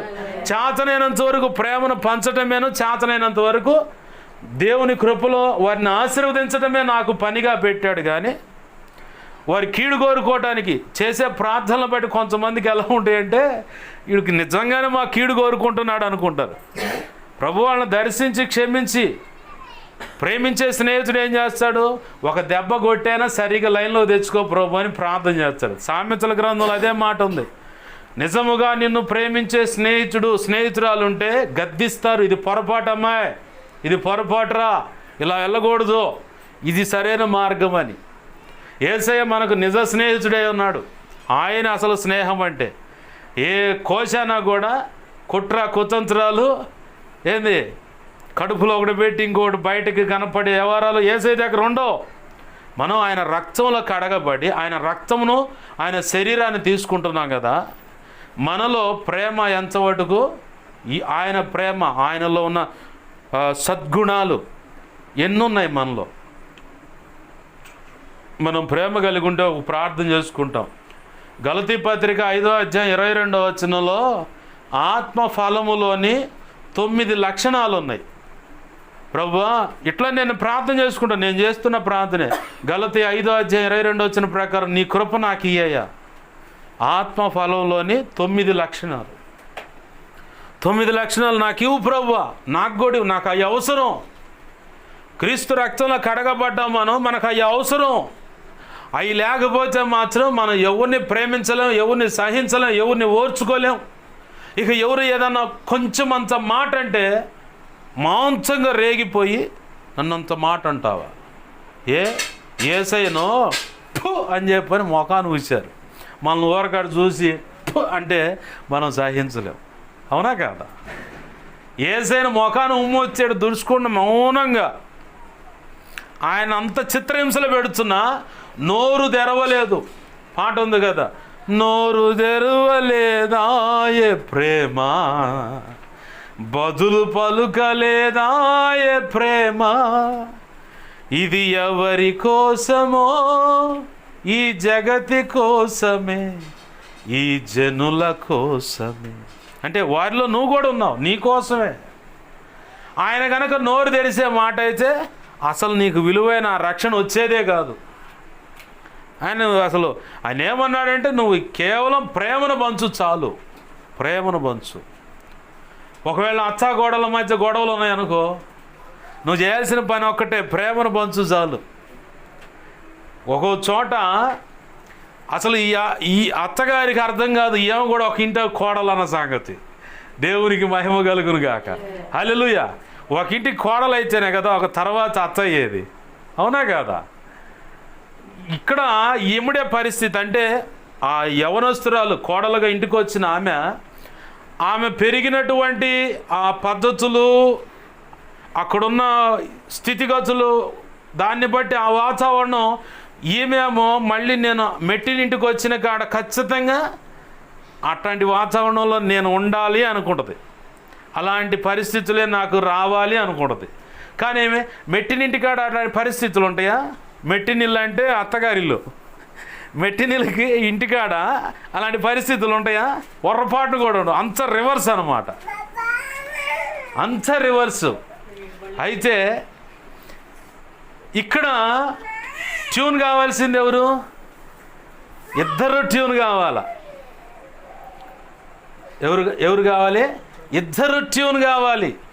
అత్త కూడా పిల్లను తన కడుపును పుట్టిన బిడ్డలాగా అర్థం చేసుకునే మనసు రావాలి. కోడలు కూడా మా అమ్మ అయితే నేను ఇలా తిరగబడతానా, మా అమ్మ అయితే ఇలా ప్రశ్నిస్తానా, మా అమ్మ అయితే లాగిపెట్టి గోవుకు ఒకటి ఇచ్చుద్ది, కానీ మా అత్త ఆ పని చేయట్లా, మాట్లాడుతుంది అంతే. మాటల యుద్ధమే జరుగుతుంది కానీ చేతల యుద్ధం జరగట్లా. అదే అమ్మకాడైతే చెంప చెళ్ళుమని మోగుద్ది అనమాట. కానీ ఇక్కడ అది ఉండదు. ఎందుకంటే తెలీదు పిల్లకి. ఇంటికి వచ్చిన ఆడపిల్లకి, కోడలుగా వచ్చిన ఆడపిల్లకి తెలియదు ఆ పరిస్థితులు. అర్థం చేసుకుంటుందిలే అని చెప్పని అచ్చైనా మామైనా భర్త అయినా నిన్ను ఓర్చుకుంటూ ఉంటారు వాళ్ళు, ట్యూన్ అవుతావని. ఇటు నువ్వు కూడా ఒక పని చేయాల్సింది ఉంది. నువ్వు కూడా వీళ్ళెందుకు నన్ను ఇలా ఓర్చుకుంటున్నారు, నన్ను ఎందుకు సహిస్తున్నారు, నేనేదో సరి చేసుకోవాల్సిన విషయం ఉందట్టుకుంటా. ఎందుకంటే కనీసం కొత్తగా పెళ్ళై ఒక ఇంటికి వెళ్ళినప్పుడు ఆ ఆడబిడ్డ ఆ కుటుంబానికి ట్యూన్ కావాలంటే లేదన్నా 3 సంవత్సరాల కాలం పడుతుంది ఈజీగా.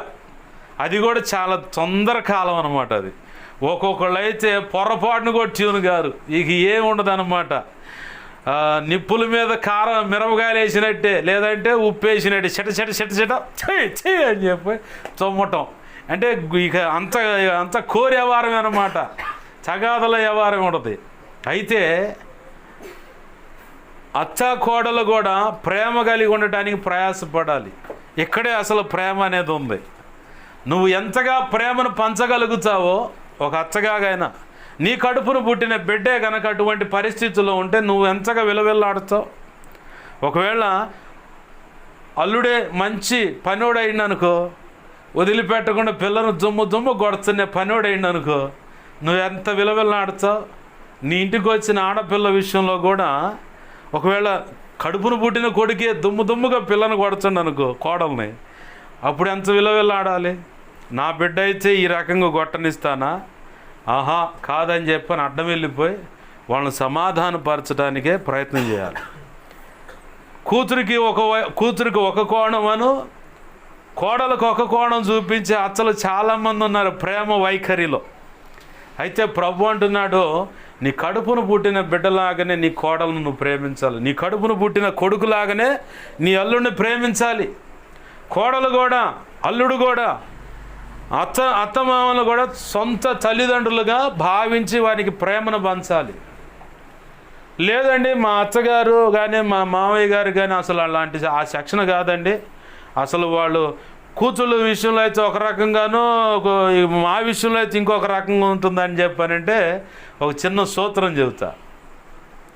ఆ మధ్యకాలంలో అత్త అంటే పొరపాటును కూడా నచ్చట్లా ఒక కోడలకి.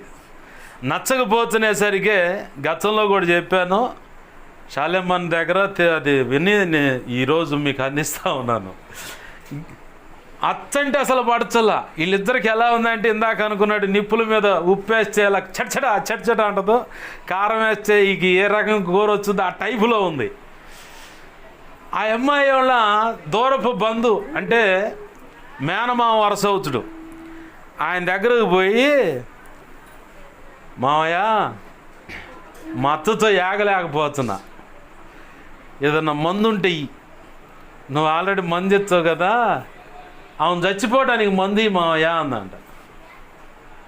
అసలు ఏమైందమ్మా చెక్కల దానిలా మాట్లాడుతున్నావు, మీ అత్త చావటం ఈ పనికిమాలిదానా, మీ అత్తే మీ ఇంటికి ఆధారం కదా, మీ అత్తను చంపుకుంటే ఏమవుతుందంటే, ఏంది మావయ్య అసలు సామాన్యమైన టార్చర్ కాదు, ఎన్ని మాటలు నీకేం తెలుసు, పగలంతా సాగి చేసుకొని వచ్చనానా, ఇంటికి రాగానే ఆ పని చేయి ఈ పని చేయి, అసలు ఊపిరాడలేదు, కాస్తంత నడుము ఆలుద్దాం అంటే కుదరదు.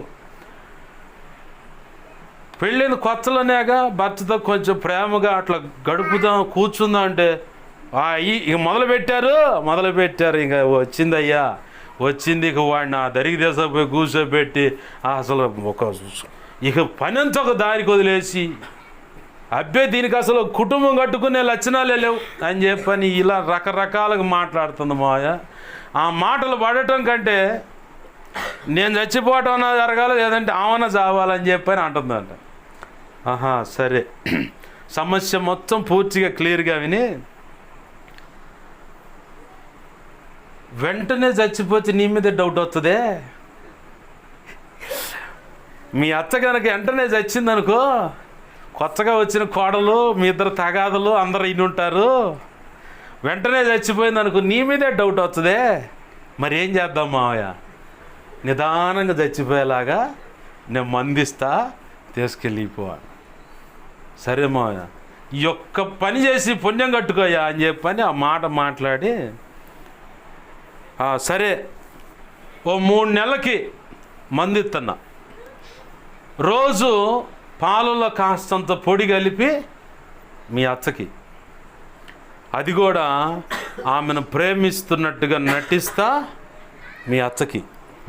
అంటే ఈ పొడి పని జరుగుద్దా అంటే, పని జరుగుతామే చెక్కలు దానిలాగా నువ్వు ఎంతమందికి లేదు నేను, పో నీకెందుకు అయిపోద్ది, నా దగ్గర బంధువు అయితే నీకు ఇవ్వకపోతే ఇంకెవరికి ఇస్తానే, చేసుకుపో అని 3 నెలలకి ఆ పొడి ఇచ్చి, అంతకుముందు 3 నెలలుగా ఆమె యొక్క పరిస్థితులన్నీ కనుక్కొని 3 నెలలకు సరిపడా ఏ రోగాలను ఏందని కనుక్కొని ఏ రోగానికి ఏ మందు అయితే నాటు వైద్యుడికి అర్థమైంది కదా, ఆ మందు ఇస్తున్నాలే అని చెప్పని 3 నెలలు అమ్మాయి జాగ్రత్తగా ఉదయం సాయంత్రం 1 టీ స్పూను పొడి కలిపి పాలల్లో మీ అత్తకి ప్రేమతో నటిస్తున్నట్టుగా, నువ్వు నటిస్తున్న సంగతి కూడా ఆమెకు తెలియకూడదే, జాగ్రత్త. ఇంకెందుకు మా అవకాశం దొరికిందిగా, ఇక చూడు నేను ఇక మామూలుగా నాలో నుంచి వీర నటురాలు బయటకు వస్తుంది అని చెప్పానంటే, సరే పో నువ్వు రెడీగా ఉన్నావు, బాగా మంచి కసిగా ఉన్నావు, ఇక ఎందుకు అయిపోద్దిలే పో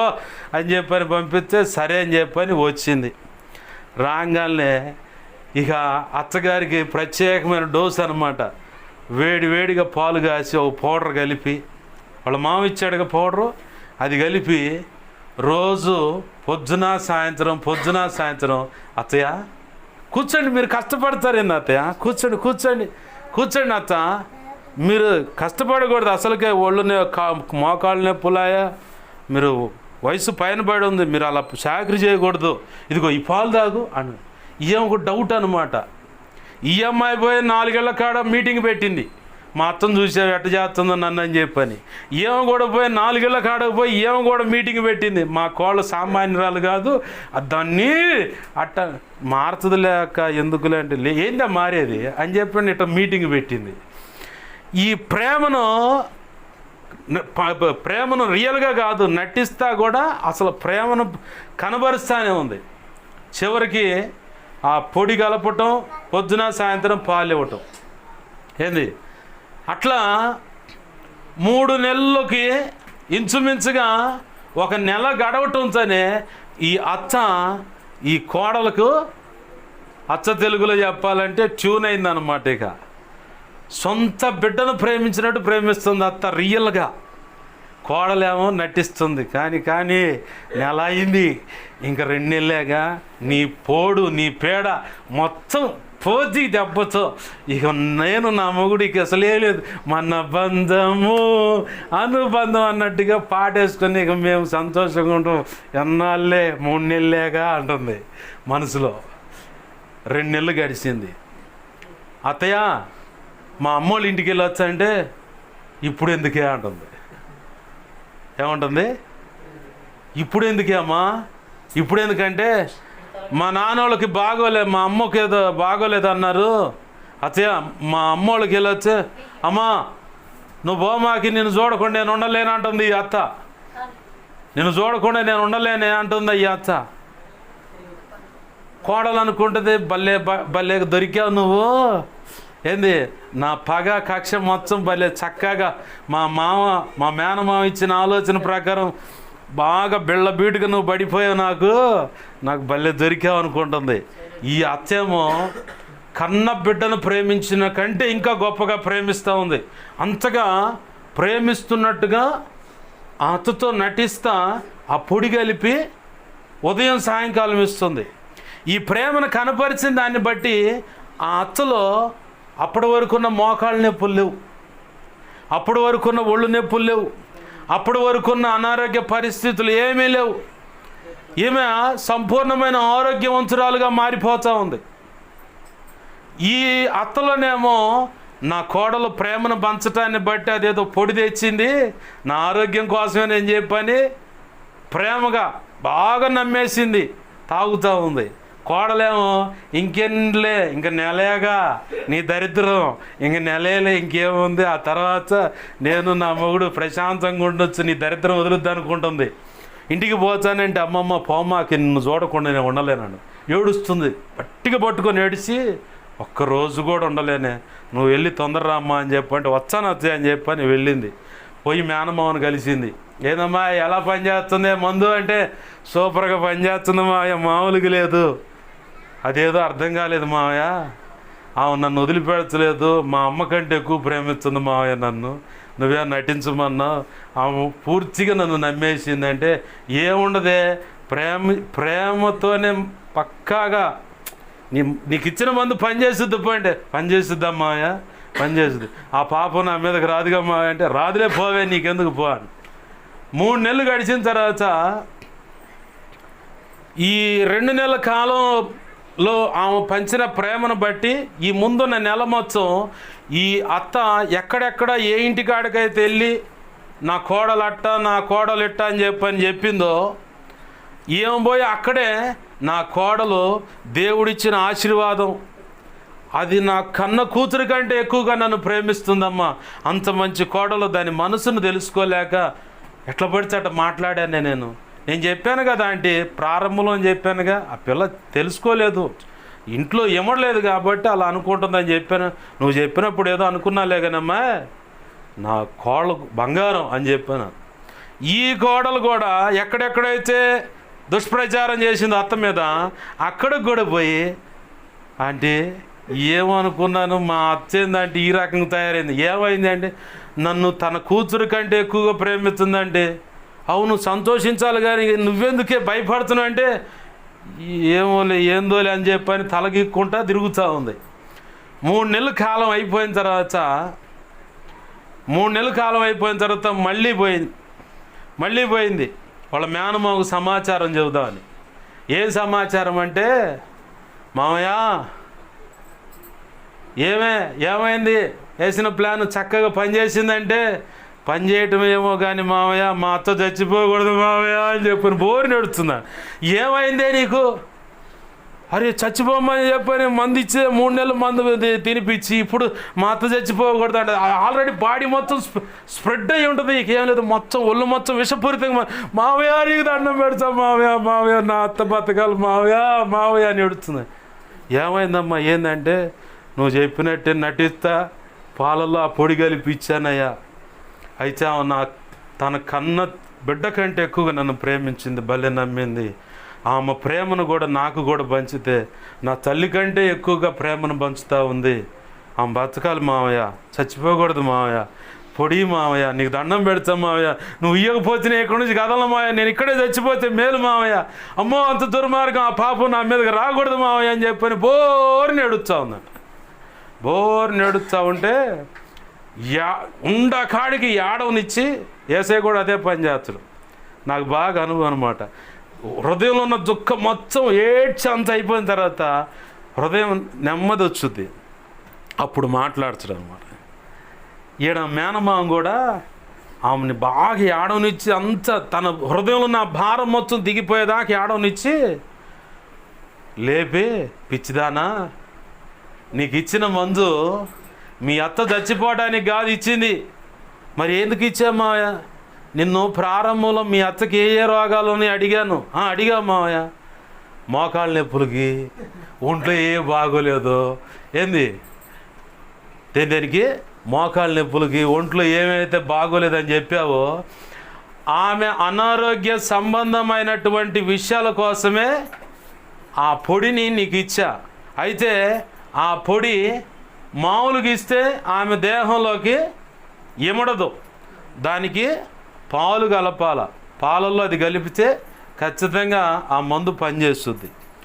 నేను మీ అత్తను నువ్వు అర్థం చేసుకోలేని పరిస్థితిలో ఆవేశంగా వచ్చి మాట్లాడుతున్న మాటలు గమనించా. అయితే మీ ఇద్దరిని కలపటానికే విడదీస్తానని నీ మేనమామ నీ జీవితాన్ని నాశనం చేస్తాడని ఎట్ట అనుకున్నావే? మిమ్మల్ని కలపటానికే ఆ కుటుంబంలో నువ్వు ఇమిడి అంత మంచి కుటుంబాన్ని ఆడబోగొట్టుకుంటావు. నువ్వు ఇంకొకడు వస్తాడు అంత మంచి కుటుంబం. అవి అర్థమయ్యే నువ్వు ఆవేశంలో ఉన్నావు అని చెప్పనే ప్రేమను పంచమని చెప్పా. అయితే నీ ప్రేమను పూర్తిగా నమ్మింది. ఒక సమయం వచ్చేసరికి నువ్వు కూడా ఆమెను నీ కన్న తల్లిలాగా ప్రేమించడం మొదలుపెట్టావు. ఈ ఉపమానంలో నీకేమర్థమైంది? అత్త విషయంలో అయినా కోడల విషయంలో అయినా ఇది ఈ ఇద్దరి విషయమే కాదు. ఒక తండ్రిని మార్చుకోవాలనుకున్నా, ఒక తల్లిని మార్చుకోవాలనుకున్నా, లేదా ఒక భర్తను పట్టుకోవాలనుకున్నా, భార్యను పట్టుకోవాలనుకున్నా, నువ్వు ప్రేమను పంచగలిగితే ఎంతలా ఓడైనా సరే, ఎంతలా వ్యక్తి అయినా బెండవాల్సిందే. ఆమెన్, హల్లెలూయా. ఆ ప్రేమ నీలో ఇమడాల, నీలో ఉండాలా. ఆ ప్రేమ కలిగి నువ్వు ప్రయాసపడాలి. ఆ ప్రేమను మొదటిగా నువ్వు కలిగి ప్రయాసపడాలి. నీలో ప్రేమ కలిగి ఉంటే ఎదుటి వ్యక్తిని నువ్వు ప్రేమించగలుగుతావు. ఎదుటి వ్యక్తిని ప్రేమించగలుగుతావు. అసలు నీకు జీవితమే లేకుండా చేసిన వ్యక్తులు ఉండొచ్చు. అయినా సరే ఆ వ్యక్తులను నువ్వు గనక ప్రేమించగలిగితే అప్పుడు దేవునికి మహిమ వస్తుంది నీ ద్వారా. ప్రభు అంటున్న మాట బాగా గుర్తుపెట్టుకోండి. నీ దేహంలో లేదా నీ హృదయంలో, నీ మనస్సులో, నీ తలంపులు, ఊహల, ఆలోచనలో, నోటి మాటలో ప్రేమ ఉండాలి. ప్రేమ ప్రేమ ప్రేమ ప్రేమ లేకపోతే నా దగ్గర చాలామంది వచ్చి వెళ్తూ ఉంటారు. వాళ్ళని చూసినప్పుడల్లా దేవునికి మహిమ కలుగును గాక, హల్లెలూయా. మొన్న ఒక అక్క అడిగింది, ఓ తల్లి ఇసపాలలో సేవా పరిచయం సహకరిస్తుంది. ఆ తల్లి చెప్పిన మాట ఏంటంటే, పాస్టర్ గారు, మా ఆత్మీయ తండ్రిని చూశాను, నిన్ను చూశాను, నీ కళ్ళెదుటే వాళ్ళు తప్పు చేస్తూ ఉన్నారు, అయినా కానీ మీరు ఎందుకు గద్దించరు, ప్రేమతోనే శిక్షిస్తున్నారు, నాకు అది అర్థమవుతుంది అని. తిమోతి పత్రిక తీసి, దైవజనుడు సాత్వికంతో వారిని శిక్షించమని ఉంది. సాత్వికంతో అంటే దెబ్బ కూడా తగలకుండా. అది ఎలా ఉంటుందో చెప్తా. దాన్ని కూడా ఒక మాస్టర్ గారి జీవిత చరిత్రలో రాయబడిన మాట. సర్వేపల్లి రాధాకృష్ణమూర్తి ఎవరైనా ఏమో మాకేం తెలుసు, బడికి పోతే కదా మమ్మల్ని బొమ్మన్నప్పుడేమో ఇటు మా అమ్మ ఇటు పిలిస్తే ఆ బజార్లో ఉన్నా, అటు పిలిస్తే ఈ బజార్లో ఉన్నా, అటు ఎగరేసి ఇటు ఎగరేసి అంతే ఇంట్లో ఉన్నా, అంతే కదా. లేదనుకుంటే 4 ముక్కలు అయ్యో నేర్చుకున్నా. కానీ ఆ రాధాకృష్ణమూర్తి ఎవరు మాకు అసలు తెలియదయ్యా, మా ఇంటి పక్కన కూడా లేడనేరు. మాస్టర్లకి అంటే ఉపాధ్యాయుల దినోత్సవం అనుకున్నప్పుడు ఆయన్ని రోల్ మోడల్ చేశారు, సర్వేపల్లి రాధాకృష్ణమూర్తి గారు. ఆయన క్లాస్ రూమ్లో ఒక స్టూడెంట్ పొరపాటు చేస్తూ ఉన్నాడు. ఎంత చెప్పినా కానీ వాడు మారట్లా. ఎంత అల్లరి చేస్తున్నాడో, ఎంతగా తలనొప్పిగా మారిపోయాడు. చివరికి మార్కులు చూద్దామంటే పొరపాటును కూడా అటెండెన్స్ కరెక్ట్ లేదు, మార్కులు కూడా సరిగ్గా. వీడిని ఎలా తీయాలని చెప్పని అనుకుంటా ఓ రోజు వాడి అల్లరి బాగా పేటరేగిపోయింది. ఇక గద్దించి, నీ పద్ధతి మార్చుకోకపోతే నేను భోజనం చేయను రా, నీ పద్ధతి మార్చుకొని వచ్చి మాస్టర్ గారు నాది పొరపాటైంది నన్ను క్షమించని అడిగేంత వరకు కూడా నేను భోజనం ముట్టను, ఇదిగో క్యారేజ్ తీసేయండి రా నుంచి అని చెప్పాను. తీసేయండి రా అని చెప్పి ఇక స్టూడెంట్స్ అంతా పట్టుకున్నారు ఇక వాడిని. అరే మాస్టర్ గారు అంత తేలిగ్గా పట్టుబట్టాడంటే మాత్రం ఖచ్చితంగా మేము చాలామంది స్టూడెంట్స్ విషయంలో మేము చూసాం. అందరు మాస్టర్లుగా ఈ మాస్టర్ గారు అలా లేడు, ఈ మాస్టర్ గారు డిఫరెంట్ అన్నమాట. కాబట్టి నా మాటిని నీ చెడుతనాన్ని వదులుకొని వెళ్ళి మాస్టర్ గారిని క్షమాపణ అడుగు. ఆయన ఎంత చెంటోళ్ళే అని. లేదురా తినడు, మాకు తెలుసురా తినడు అని చెప్పారన్నారు. చివరికి 1 రోజు అయింది, 2 రోజులు అయిన తర్వాత వీళ్ళు వచ్చారు, మాస్టర్ గారు భోజనం చేయలేదురా అన్నారు. అవునా? అవునరా, నీలో మార్పు వచ్చేదాకా నేను భోజనం చేయను అన్నాడరా. ఆయన మొండి పట్టు పట్టాడంటే ఇక అది వదిలిపెట్టడరా. నా మాటిని, రే వెళ్ళరా, వెళ్ళి మాస్టర్ గారితో సమాధానం పడరా అని చెప్పానంటే 3 రోజుల తర్వాత ఏడుస్తా, మాస్టర్ గారు ఇంకెప్పుడు ఈ పొరపాటు చేయనయ్యా, నన్ను క్షమించండి అయ్యా అని చెప్పని ఆయన కాళ్ళు పట్టుకొని క్షమాపణ అడిగి ఆ బుద్ధిహీనత నుంచి సరిచేయబడ్డాడు. అంటే ఆ వ్యక్తిలో మార్పు రావడానికి ఈయన నలగొట్టుకున్నాడు. ఇది ఎక్కడ దొరికింది అనకంటే యేసయ్య గురించి బైబిల్ గ్రంథంలో చదివాడు. చదివి ఆ క్రియను ఆయన స్టూడెంట్స్ దగ్గర చూపిస్తే అది మొదలు ఆయన క్లాస్ రూమ్లో ఉన్న ప్రతి స్టూడెంట్, యవన బిడ్డలుగా, స్త్రీలుగా ఉన్న, పురుషులుగా ఉన్న, ఆడపిల్లలే మగపిల్లైనా ప్రతి ఒక్కరూ క్రమశిక్షణతో కలిగినటువంటి నడకలో సాగిపోయారు. ఇది ఎక్కడ దొరికిందంటే యేసు ప్రభు వారి దగ్గర. దైవజనుడు ఎదుట ఎవరైనా పొరపాటు చేస్తున్నా తొందరపడి గద్దించటం అనేది జరగదు. ఎందుకంటే అక్కడ ఒక మాట ఉంటుంది, దేవుని ప్రణాళికలో ఉన్న వీళ్లను ఒకవేళ కఠినంగా గద్దించిన దాన్ని బట్టి సైతానుగాడు వాళ్ళని పట్టుకొని వాడికి ఇష్టమైన మార్గంలో ఈడ్చుకొని పోతాడేమో అని తిమోతి పత్రికలో రాసి ఉంది ఆ మాట. తన ఇష్టము చొప్పునని, అపవాది అని చెప్పని ఆ తిమోతి పత్రికలో ఉంటుంది. చూడండి, ఆ మాట చూపిస్తాను, నా మాటలు ముగిస్తాను. 2 తిమోతి 2వ అధ్యాయము 23, 24, 25, 26 వచనాలు గమనిస్తే అక్కడ ఉంటుంది, దేవుడు ఒకవేళ ఎదురాడు వారికి మారు మనస్సు దయచేయును, అందువలన సాతాను తన ఇష్టము చొప్పున చెరపట్టిన వీరు వాని యురిలో నుండి తప్పించుకొని మేలుకొందురేమో అని ప్రభు యొక్క దాసుడు అట్టి వారిని సాత్వికంతో శిక్షించుచు జగడమాడక అందరి ఎడల బోధింప సమర్థుడుగాను కీడును సహించువాడుగాను ఉండవలెను. ఈ మాట పట్టుకున్నాడు సర్వేపల్లి రాధాకృష్ణమూర్తి గారు.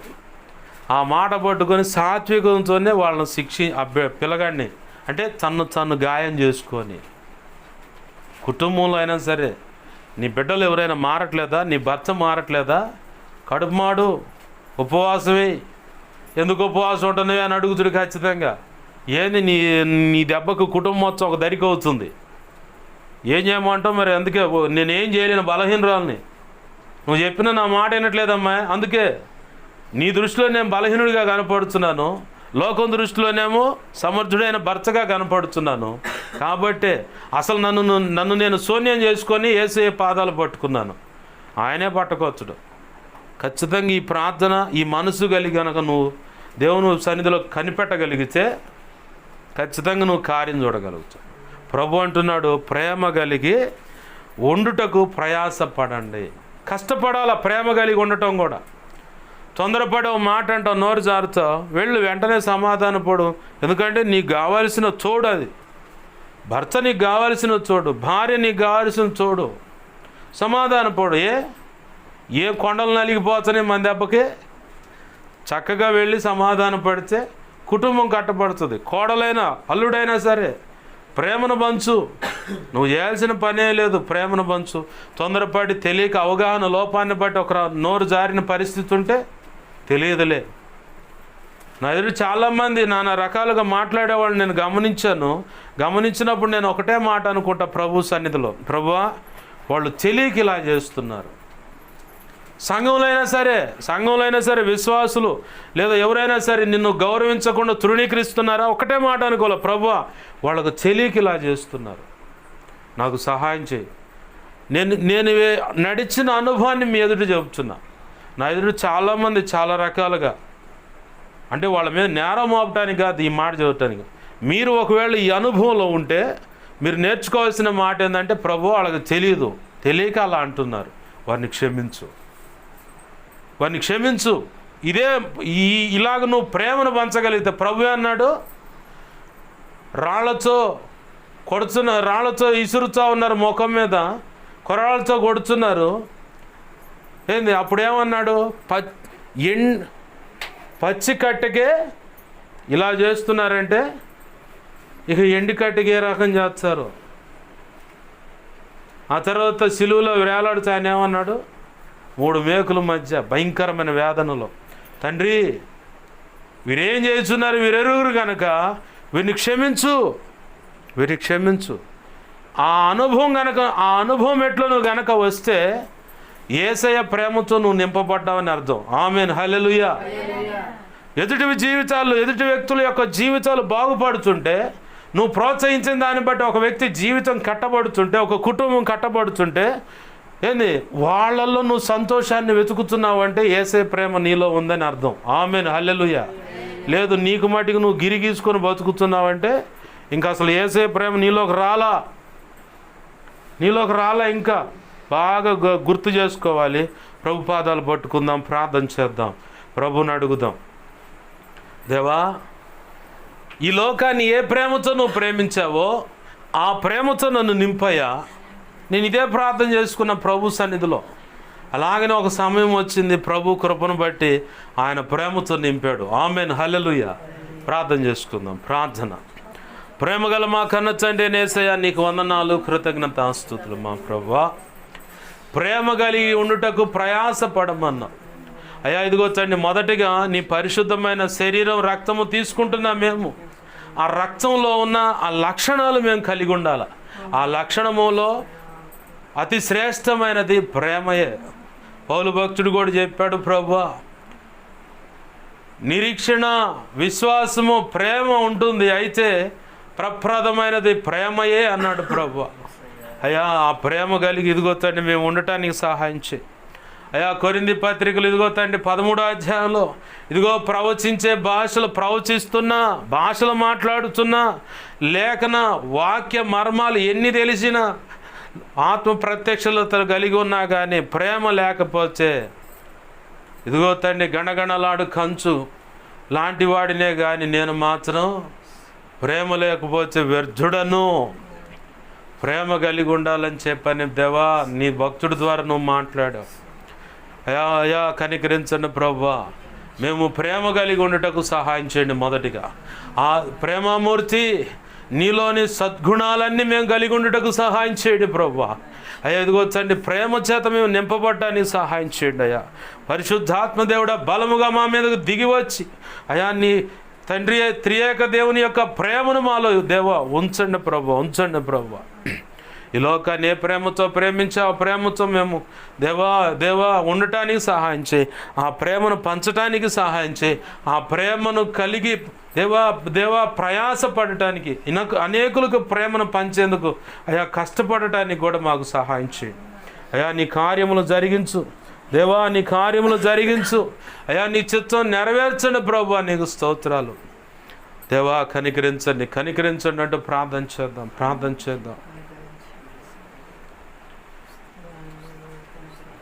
దేవుని పాదాలు పట్టుకుందాం, దేవుణ్ణి అడుగుదాం.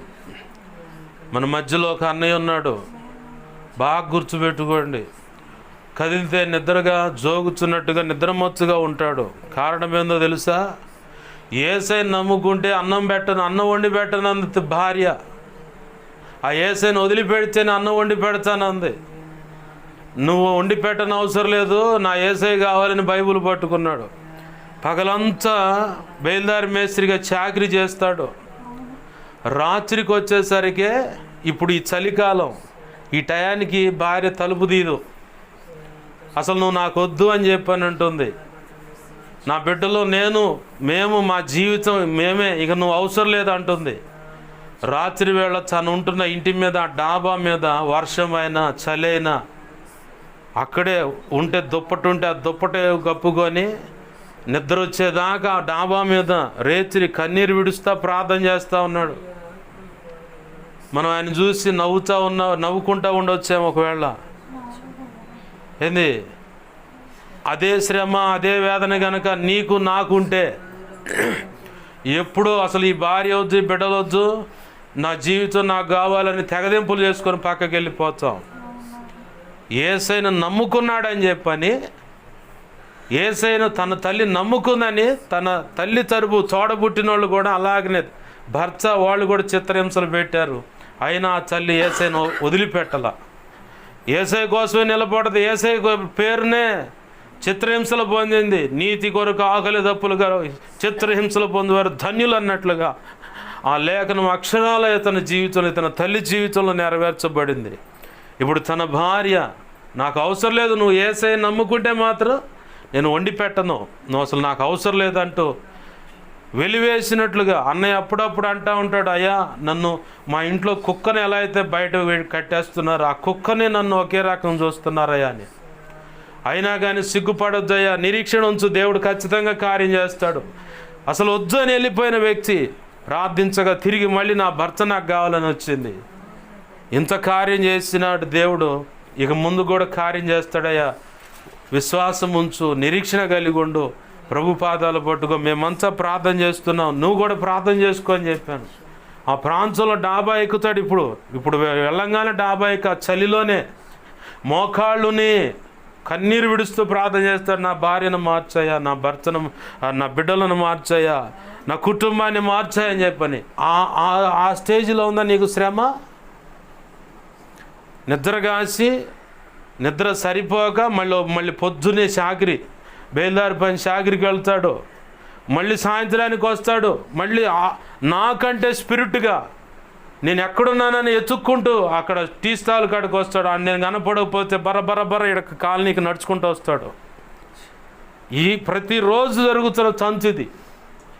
ఇప్పటికీ ఆయన అదే వేదనలో ఉన్నాడు. అయినా సరే నా యేసయ్య కావాలి నాకు ముందు. ఆయన ప్రేమ చేత నింపబడ్డాడు కాబట్టి అన్ని శ్రమలు కూడా చులకనగా మారిపోయాయి. వాళ్ళ పిల్లనిచ్చిన మామ, అచ్చ, ఆమె యొక్క భార్య యొక్క మేనమామ కూడా చాలామంది బెదిరించారు, వాడి సంగతి అట్ట తెలుచ్చు అని. ఎవరు తెలుస్తారు, నా యేసయ్య చూసుకుంటాడులే అని చెప్పని తన పని తను చేసుకుంటున్నాడు. నీకుందా అలాంటి శ్రమ? అలాంటి శ్రమ ఉంటే యేసయ్యతో ఏమొద్దు అని చెప్పని చల్లగా జారుకుంటాం మనం. అయితే అంత వేదన పడుచు కూడా ప్రతిరోజు నేను పోయి తెచ్చుకుంటాను, ఇక్కడ కూర్చొని ప్రార్థన చేస్తూ ఉంటాను, ఆ అమ్మాయి కోసం కానీ, కుటుంబం కోసం కానీ, దేవుని పని కోసం కానీ.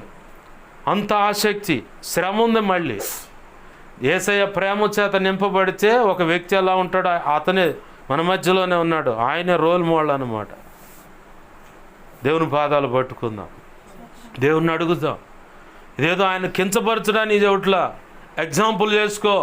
నీకు అటువంటి శ్రమ లేదు, నీకు అటువంటి వేదన లేదు, కానీ ప్రేమను నింపుకోవడానికి మాత్రం మనం చాలా కష్టమైపోతుంది. యేసయ్య పాదాలు పట్టుకో. మనం ఒకవేళ ఆయన నిద్రలో జోగుతుంటే నవ్విన సందర్భాలు ఉండొచ్చేమో, కానీ ఎంత వేదన నాకు బాగా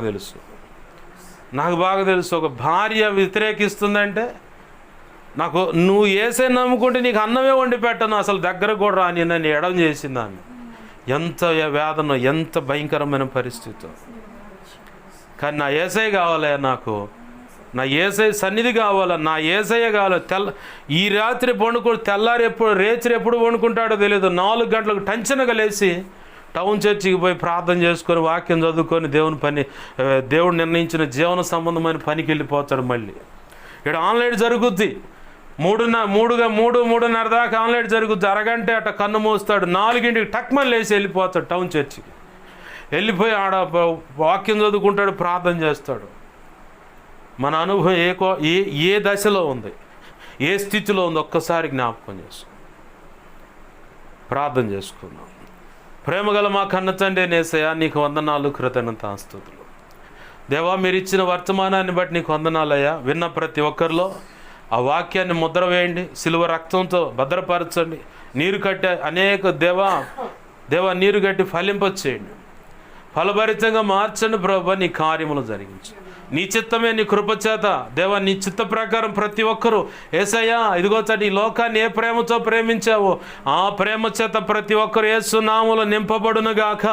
ఆ ప్రేమ కలిగే బ్రతుకుదురుగాక, ఆ ప్రేమ కలిగే ప్రేమను పంచటానికి ప్రయాసపడుదురుగాక. నీ కృపా కార్యములు జరిగించి నీ చిత్తం నెరవేర్చమని బతిమలాడుతూ, అయ్యా మాకు మా మీద ఇంకెవరికైనా కళలో, నిద్రలో, దర్శనం, స్వప్నాలు చూపించబడ్డ సమస్త చీకటి శోధనలు వాటి ప్రభావం ఏదున్నా యేసు నామమున నీ మహాపునరుద్ధాన శక్తి ద్వారా వాటిని ప్రభావాన్ని బంధిస్తున్నా, లయపరుస్తున్నా. బంధించి లయపరిచిన నీ కృతజ్ఞతాస్తుతులయ్యా. అయ్యా నాకు మాకు మా మీద ఇంకెవరికైనా కళలు నిద్రలు దర్శనం స్వప్నాలు చూపించబడ్డ సమస్త మంచి కళ్ళు మంచి దర్శనం మంచి స్వప్న నిద్రలు చూసి సమస్త మంచి యేసయ్య నామములోనే అయ్యా నీ మహాపునరుద్ధాన శక్తి త్వరపెట్టే జరిగేలా చేసి నెరవేర్చు తండ్రి. త్వరపెట్టే జరిగేలా చేసి నెరవేర్చిన నీ కృతజ్ఞతాస్తుతులు తండ్రి. అయా కనికరించమని అయా నీ వాక్యాన్ని హెచ్చించుకుంటున్నావు, నీ నామాన్ని గనపరుచుకుంటున్నావు. మా కోసం ప్రార్థించమని ఆయా రీతులు అడిగిన ప్రతి ఒక్కరి అవసరత నీ కృపచేత యేసు నామములో తీర్చబడును గాక. మా కోసం పరిచర్య కోసం అన్ని విధాలు ప్రార్థిస్తున్న ప్రతి ఒక్కరు దీవించబడి బలపరచబడి అభిషేకించబడి నీ సేవలో గొప్పగా వాడబడును గాక. నీ గొప్ప కార్యాలు జరిగించి నీ చిత్తం నెరవేర్చమని చేరి వచ్చిన ప్రతి బిడ్డ విషయంలో ప్రభువా ఏ అనారోగ్య సమస్యను యేసు నామములు ఇప్పుడే విడుదల స్వస్థత ఆరోగ్యం కలుగును గాక. గర్భఫలం లేని బిడ్డలు ఉన్నారు, వారి విషయంలో అయా దేహాల్లో ఉన్న బలహీనతలు యేసు నామములో సరిచేయబడి నీ కృప చేత ఇదిగో తండ్రి 12 బిడ్డలు నీ కృప ద్వారా వారు పొందుకొందురుగాక. కుటుంబంలో సమస్యల నుంచి యేసు నామములో విడుదల ప్రకటిస్తున్నాం. చీకటి అంధకార శక్తుల దేవ ప్రభావం నుంచి యేసు నామములో విడుదల ప్రకటిస్తున్నాం. నీ గొప్ప కార్యాలు జరిగించి నీ చిత్తం నెరవేర్చమని నీ బిడ్డలు ప్రార్థించుకోకుండా వాక్యం చదవకుండా దుష్టుడే వాడి దూతలే దాడి చేస్తూ ఇంకే చీకటి అంధకార శక్తులు ఏమైనా దాడి చేస్తున్నా వాటన్నిటి విషయంలో యుద్ధము యెహోవాదే.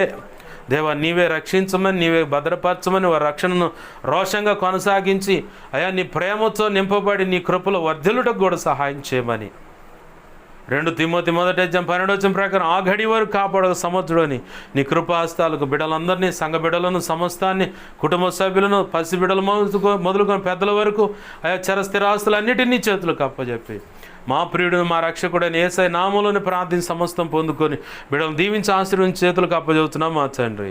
ఆమెన్. ఇప్పుడు మన తండ్రి అయిన దేవుని ప్రేమయు ఆయన ప్రియకుమారుడైన యేసుక్రీస్తు వారి కృపయు పరిశుద్ధాత్మ దేవుని అన్యోన్య సహాయ సహవాసము సమకూడిన అలాగనే సంఘ బిడ్డలకు అలాగనే చేరి వచ్చిన ప్రతి బిడ్డకును కలిగిన సమస్తానికి అలాగనే సార్వత్రిక సంఘంలో సకల పరిశుద్ధులకును నిత్యత్వము చేరు పర్యంతరం సదాకాలము తోడై ఉండి ప్రభు కృపలో ప్రేమ కలిగి మనల్ని నింపి ప్రేమను పంచే విషయంలో ప్రయాసపడేలా చేసి ఆయన పని మన ద్వారా ఆయన యొక్క ప్రేమతో జరిగించి ఆయన మాత్రమే మహిమ పొందునుగాక. అలాగూ ప్రభు చేయునుగాక. అలాగూ చేసిన ప్రభుకు కృతజ్ఞతాస్తుతి ఘనత మహిమ ప్రభావాలు చెల్లునుగాక. ఆమెన్. యేసు రక్తమునకే చేయి, ప్రవేశు రక్తమునకే చేయి, ప్రవేశునామను సంపూర్ణమైన విజయం కలుగునుగాక. ఆమెన్. అపవాది వాడి దూతలు చీకటి అంధకార శక్తుల క్రియలు అవి ఎంత ప్రమాదకరమైన సరే వాటి అన్నిటికీ అనంతనాశనం సర్వనాశనం నిత్యనాశనం కలుగునుగాక. ఆమెన్. యుద్ధము యెహోవాదే. యేసు రక్తమునకే జయము జయము జయము. ఆమెన్.